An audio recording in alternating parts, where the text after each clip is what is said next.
안녕하세요. 삶이 숨쉬는 역사, 소통 있는 교실을 꿈꾸는 고니쌤의 즐거운 한국사 교실입니다. 오늘은 1학기 마지막 강의가 되겠습니다. 제15강 학문과 사상에 대해서 공부하도록 할게요. 자, 이번 시간에 주요 학습 내용부터 살펴볼까요? 자, 첫 번째, 각 시대별로 편찬된 역사서에 대해서 기억을 하셔야 되겠습니다. 자, 특히 고려시대 삼국사기와 삼국유사라던가 조선시대 조선왕조실록 등과 같은 경우에는 너무나 중요한 것이니까 반드시 기억을 해야 되겠죠. 자, 그 다음에 그 조선의 성리학자 중에 양대 산맥이라고 할 수 있는 이황과 이이의 성리학적인 특징을 비교할 수 있어야 되겠습니다. 그리고 조선 후기 성리학에 대한 비판, 성리학의 그런 교조화를 비판하면서 새롭게 등장한 학문, 바로 실학, 또 그것을 연구했던 실학자들의 토지 개혁론에 대해서 반드시 기억을 하시고요.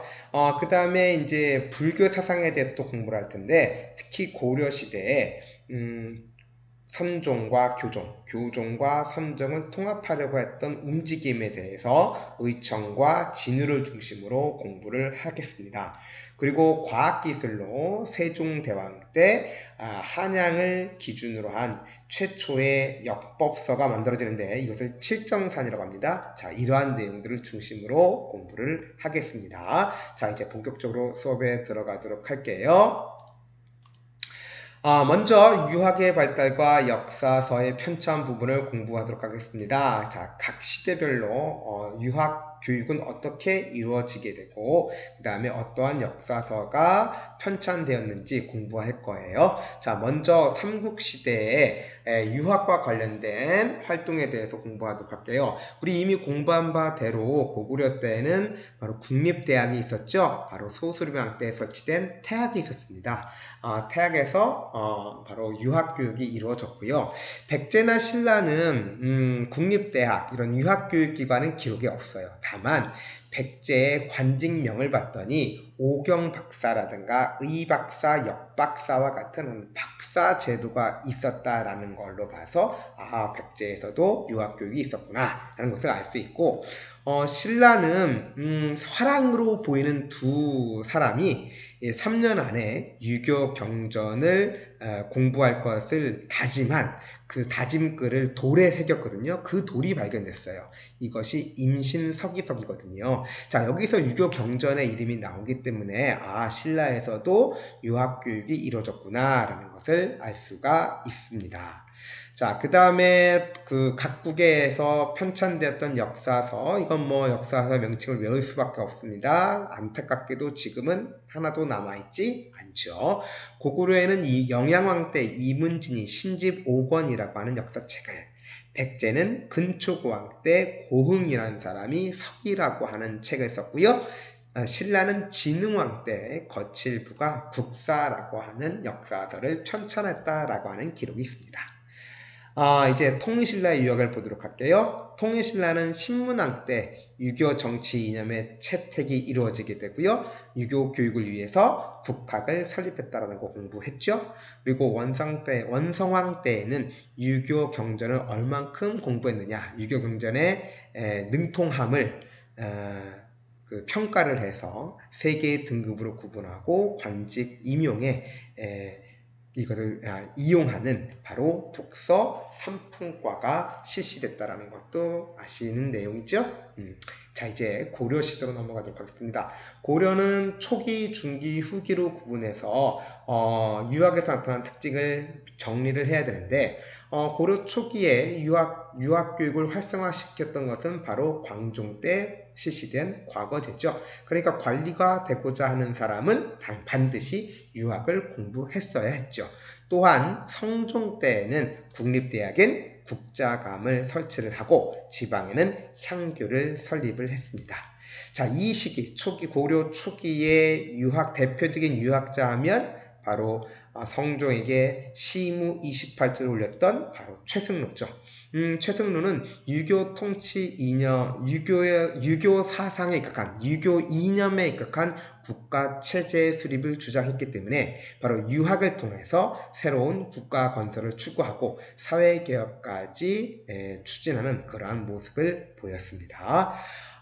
그런데 고려 중기에 이르게 되면 이제 문벌 귀족들이 장악을 하게 되면서 자, 이 막대한 특권을 가지고 있는 이 문벌 귀족들은 당연히 그들이 누리고 있는 이런 특권들을 계속적으로 유지하길 바랐겠죠. 즉, 사회가 변동되고 바뀌는 것보다는 현 체제가 그대로 유지되기를 바랐습니다. 따라서 고려 중기의 유학은 체제 개혁이라든가 사회 개혁 이러한 특징을 보이는 것이 아니라 지배 체제의 안정을 추구하는 보수적 성격을 띠게 되더라라는 것이죠.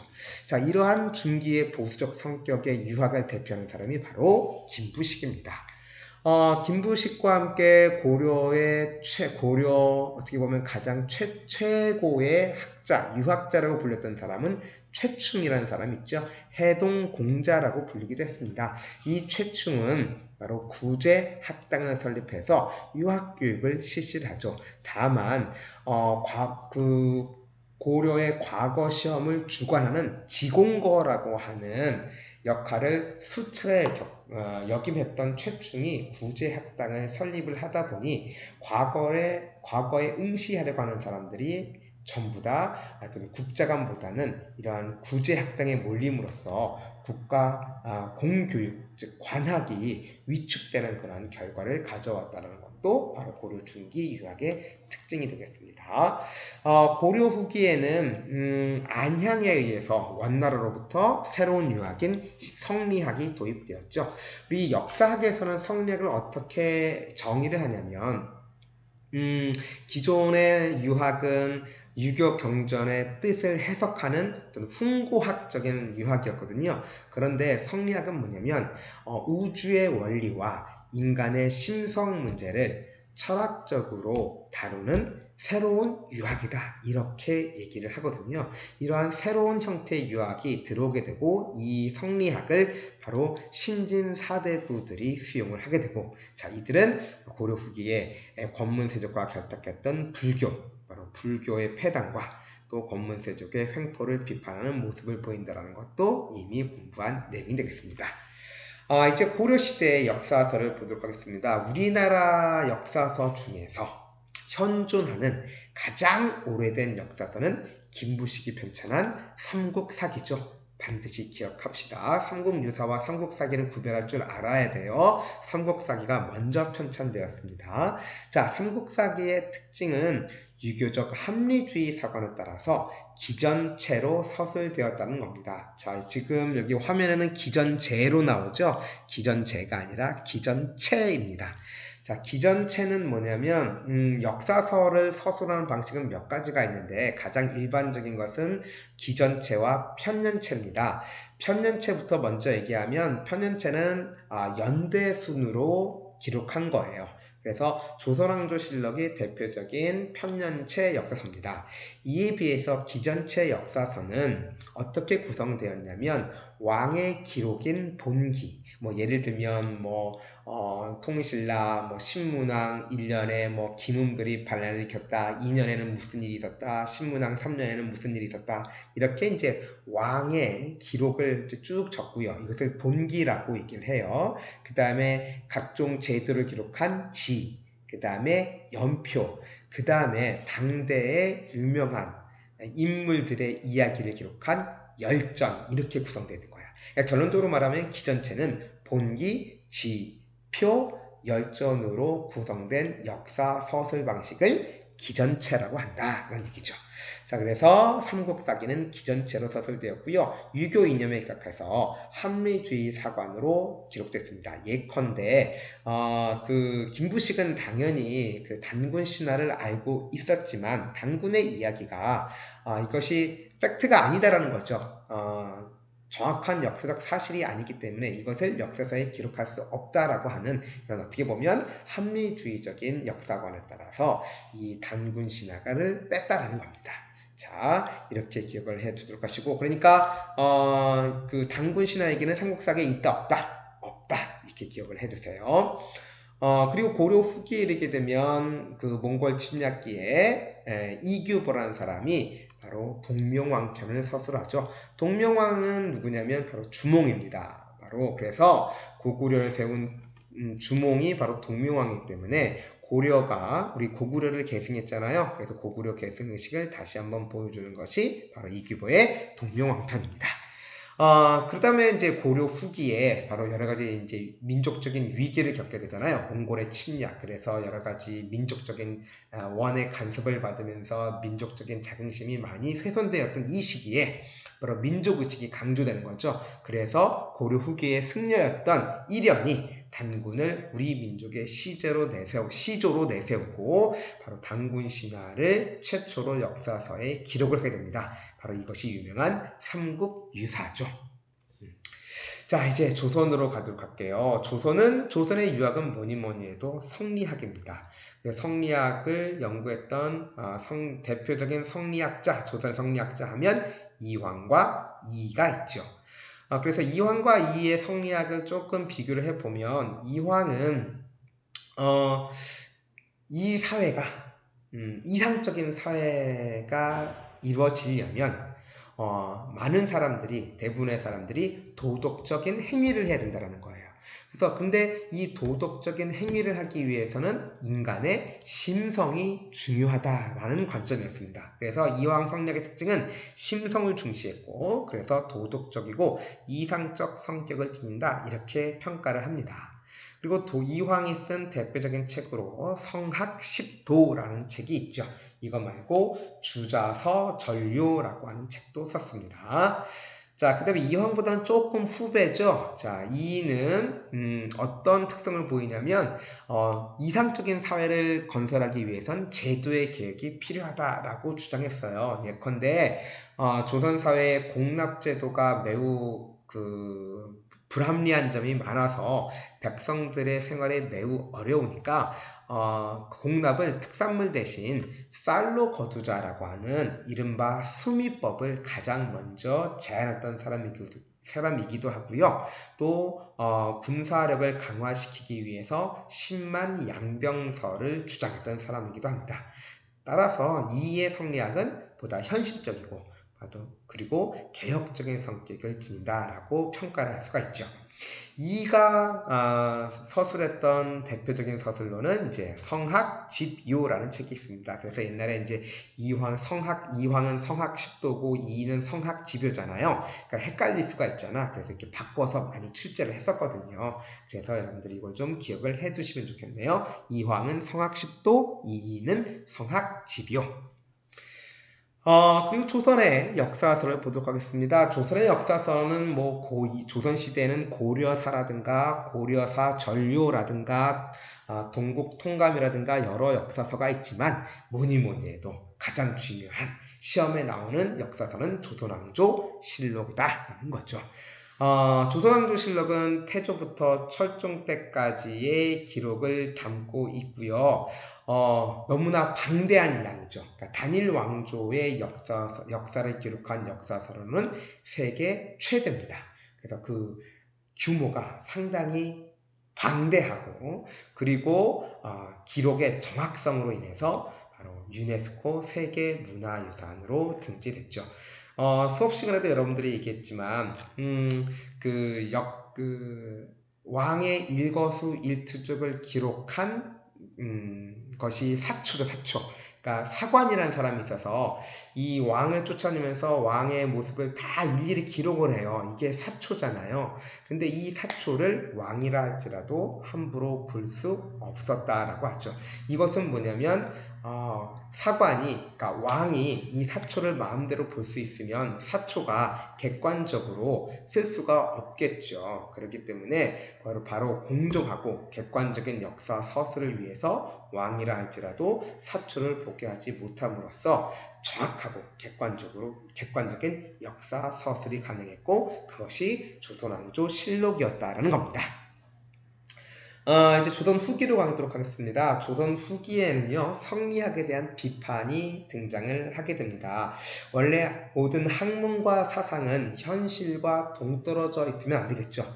그리고 이 학문과 사상의 가치라는 것은 현실 사회의 문제를 해결할 수 있는 해결책을 제시할 수 있어야 그것이 가치가 있습니다. 마치 고려 초기에 바로 그러한 역할을 했던 것이 바로 유학이었다라고 얘기를 했죠. 그런 것처럼 현실 사회의 어떤 문제점이라든가 또 혹은 현실 사회의 문제점을 해결하고 또 올바른 방향으로 나아가는 어떤 나침판의 역할을 해야 되는 것이 학문이고 사상인데 조선 후기에 이르게 되면 성리학이 그러한 역할을 하지 못하게 되었다라는 얘기입니다.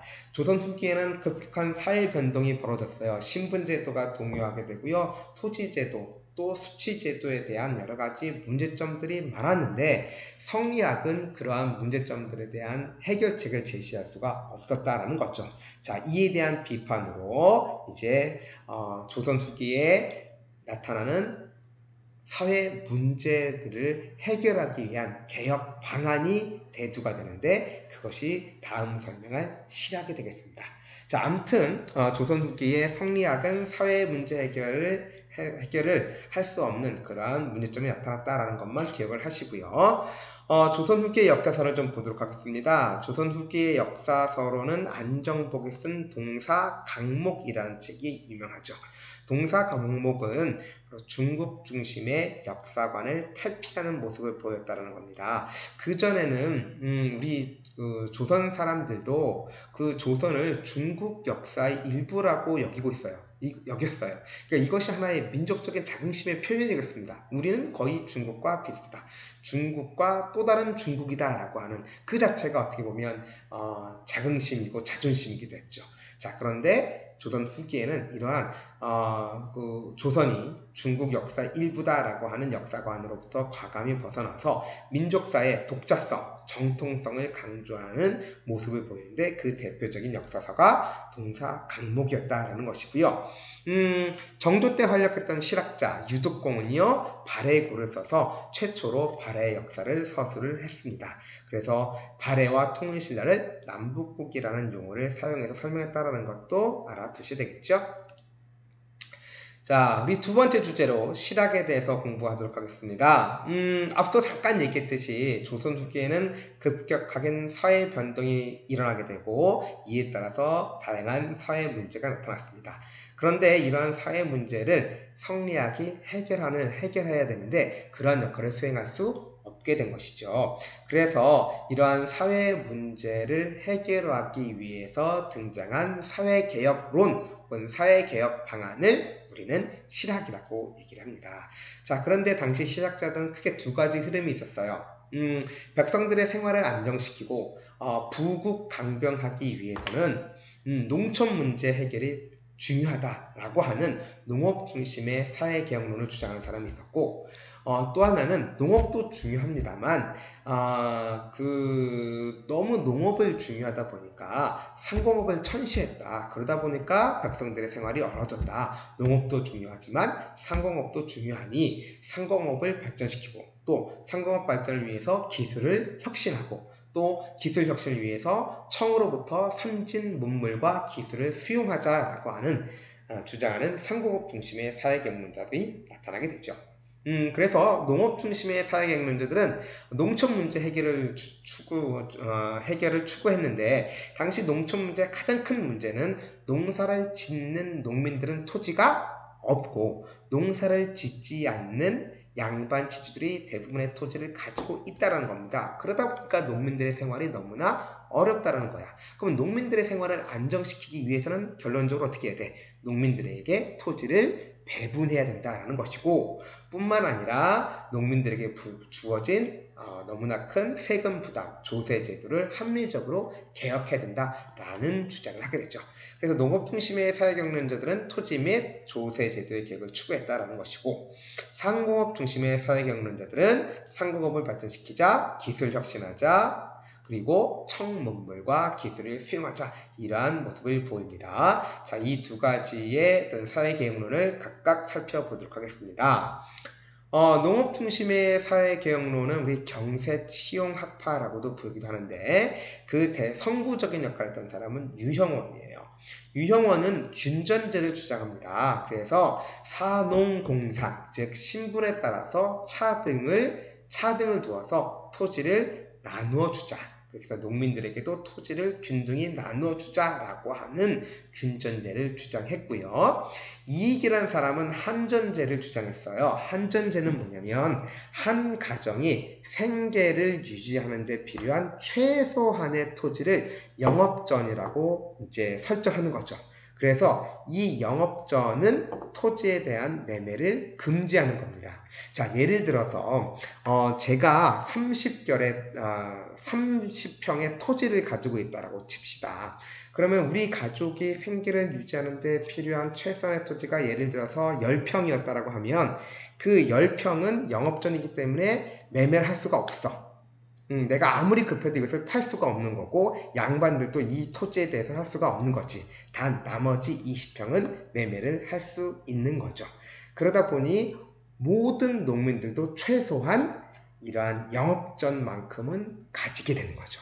그래서 농민들의 최소한의 생계를 보장하기 위한 방안이 바로 한전제였습니다. 자, 기억을 하셔야 되겠습니다.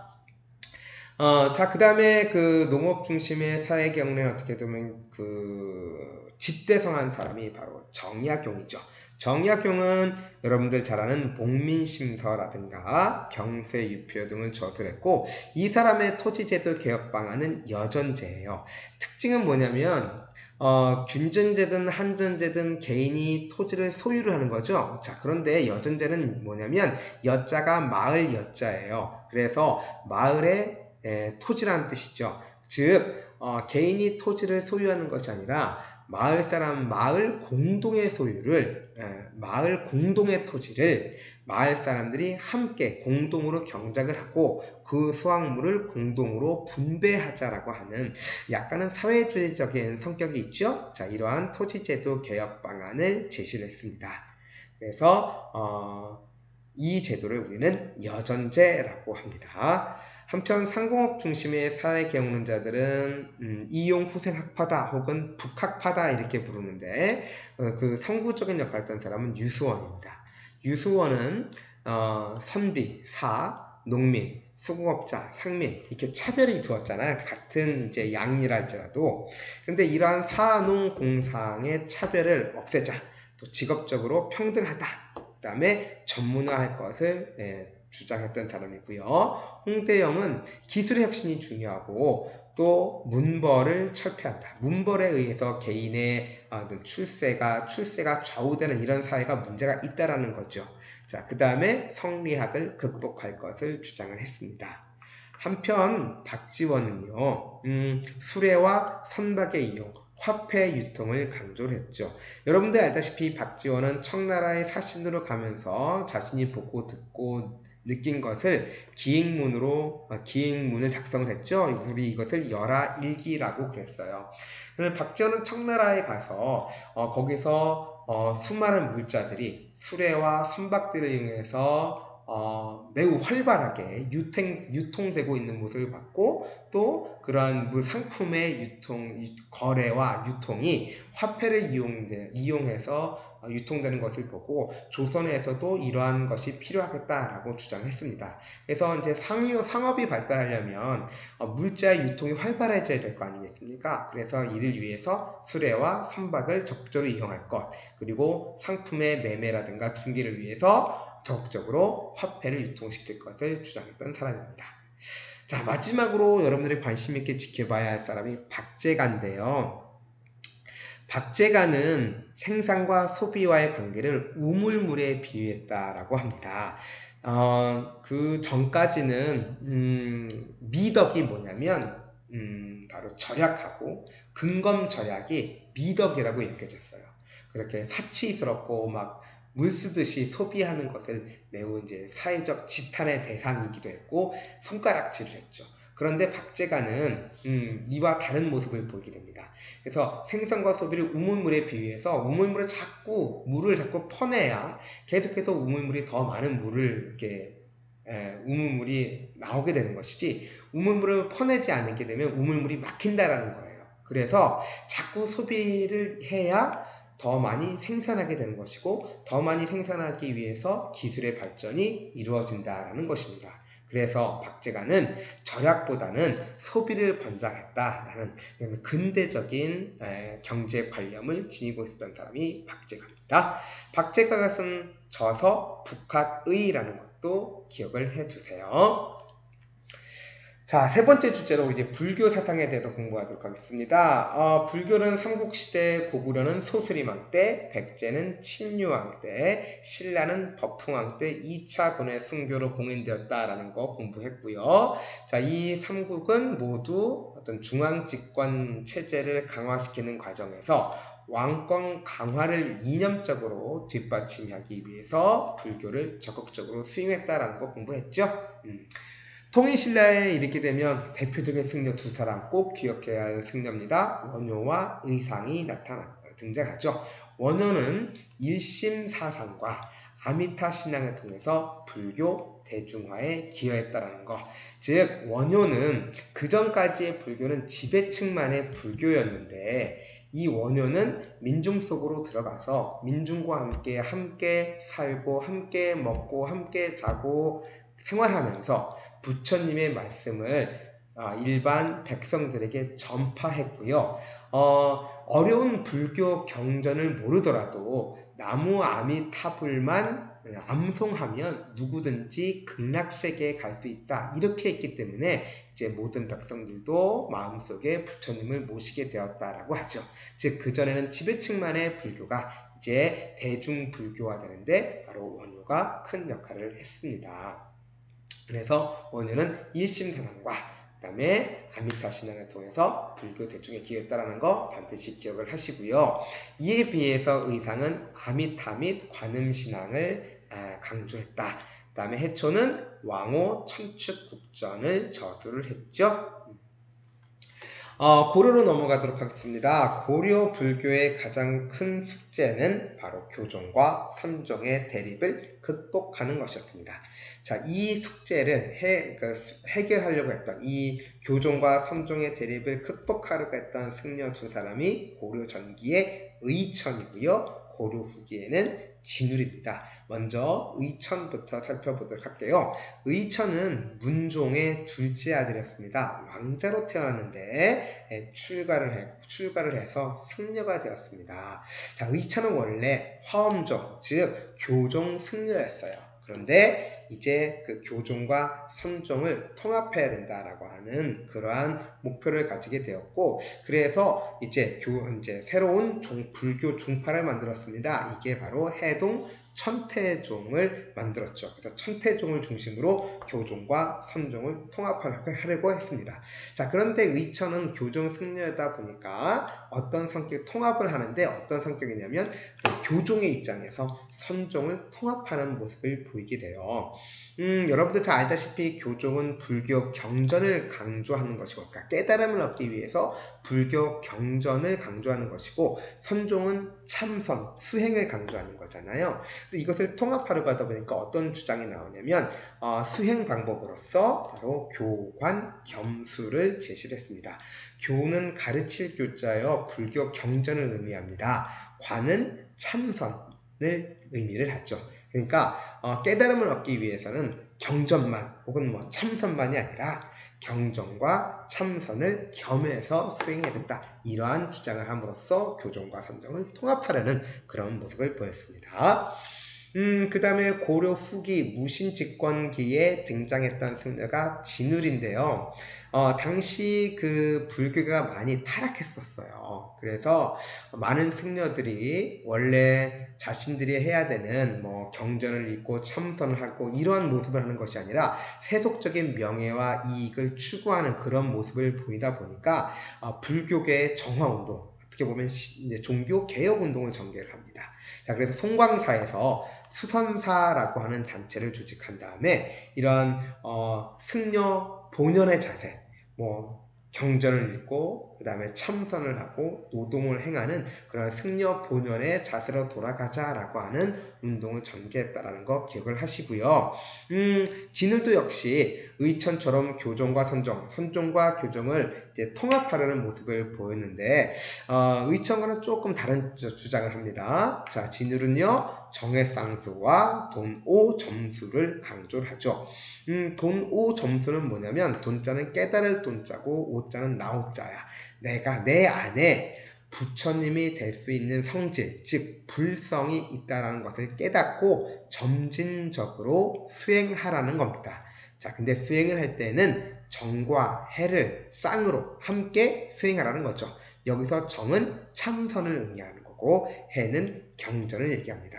그러니까 내가 부처가 될 수 있다는 것을 깨닫고 수행을 하는데 참선과 경전을 함께 해서 수행을 하라는 거죠. 따라서 의천과 비슷한 점도 있지만 다른 점이 있다면 선종을 중심으로 해서 교종을 포용하는 모습을 보였다는 것이고요. 의천이 죽은 다음에 다시 교종과 선종이 분열되어서 서로 다시 대립 갈등합니다만 진울은 선교 일치를 완성해서 교리적으로 선교 일치 사상을 완성했기 때문에 바로 고려 불교의 사상적인 숙제를 완성을 했다. 이렇게 보시면 되겠습니다. 자, 한편 고려 불교와 관련해서는 여러분들 몽골 침입을 극복하기 위해서 팔만대장경을 만들었다는 것도 반드시 기억해야 할 내용이죠. 자, 마지막으로 과학기술의 발달 과정을 살펴보도록 하겠습니다. 자, 우리 통일신라 때 불국사 3층 석탑, 즉 석가탑에서 발견된 세계에서 가장 오래된 목판 인쇄물, 자, 무구정광 대다란이경 알고 계시죠?